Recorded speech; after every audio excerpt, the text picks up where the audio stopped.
अस्सलाम वालेकुम, मैं हूं वसीम जानी। आप देख रहे हैं टॉप कमेटी विद वसीम जानी। अगर मेरे चैनल पर नए हैं तो मेरे चैनल को लाइक और सब्सक्राइब करें। मेरे साथ आज पाकिस्तान की बहुत अच्छी फ़नकार महानूर चौधरी इनका नाम है, बहुत अच्छी आर्टिस्ट हैं। अस्सलाम वालेकुम जी वालेकुम अस्सलाम। क्या हाल चाल है मैडम? मैं ठीक, आप सुनाओ, आप कैसे हो? मैं ठीक हूँ, शुक्र है अल्लाह का। अच्छा, मुझे ये बताएं कि आपने शोबीज़ में शौक़ से काम कर रही हैं, कोई मजबूरी है? नहीं, मैं मजबूरी से काम कर रही हूँ। अच्छा, क्या मजबूरी है आप? मैं घर को सपोर्ट करती हूँ। अच्छा, हाँ जी, घर को सपोर्ट करती हैं? जी घर को सपोर्ट करती हूँ। कितना सपोर्ट करती हैं आप? जितना भी हो पाता है उतना करती हूँ। अच्छा, आपकी खूबसूरती का राज क्या है? कुछ भी नहीं, जो सबका है।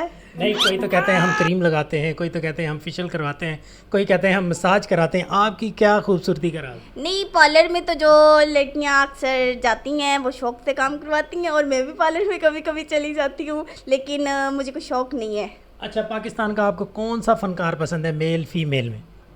मुझे पाकिस्तान में काफ़ी हमारे फ़नकार हैं। हमारी मैडम सुपरस्टार नरगिस साहब, अच्छा। और उनके नीचे हैं हमारे नसीब विक्की साहब। काफ़ी फ़नकार अच्छे हैं।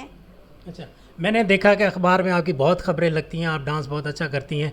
आप और कितना डांस अच्छा करना चाहती हैं? जी, मैं सबकी सोच से बाहर डांस अच्छा करना चाहती हूँ।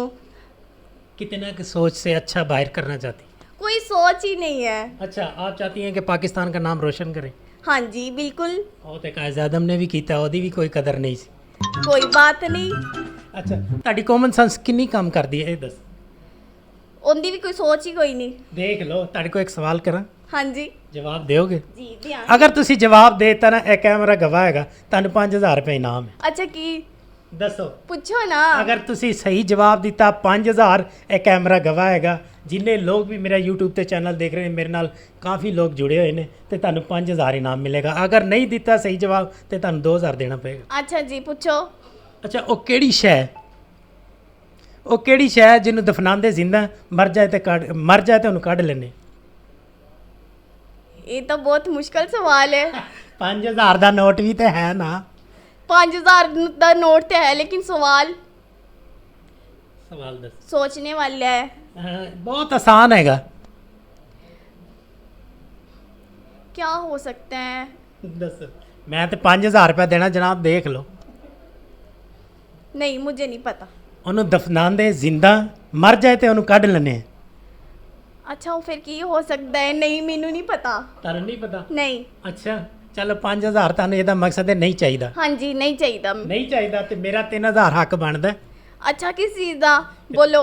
ਮੈਂ ਕਿਹਾ ਨਹੀਂ ਸੀ ਅਗਰ ਤੁਹਾਨੂੰ ਜਵਾਬ ਨਹੀਂ ਆਇਆ ਮੈਂ 3000 ਲੈ ਲਾਂਗਾ। हाँ जी, तो दसो। ਤੇ ਮੈਂ ਕਿਉਂ ਦੱਸਾਂ, ਤੁਸੀਂ ਦੱਸਣਾ। नहीं, मैनू नहीं पता ये नहीं सवाल पता? मेरी अच्छा, समझ तो बाहर कोई है। चंगा जा लतीफ़ा सुना दे, कोई शेर सुना दे। नहीं, मैं शेर भी मुझे इतने नहीं आते। अच्छा, कोई भी शेर सुना दे, कोई गाना सुना दे जिस पे आप अच्छा डांस कर लिए। अगर कहीं आपका कभी ऐसे सोचा, आप कभी मार्केट गई हो, कहीं सॉन्ग लगाओ, आपका दिल कर रहा हो कि मैं डांस करूं, वो कैसे रोकती हैं? मुझे इनका सॉन्ग का शौक नहीं है।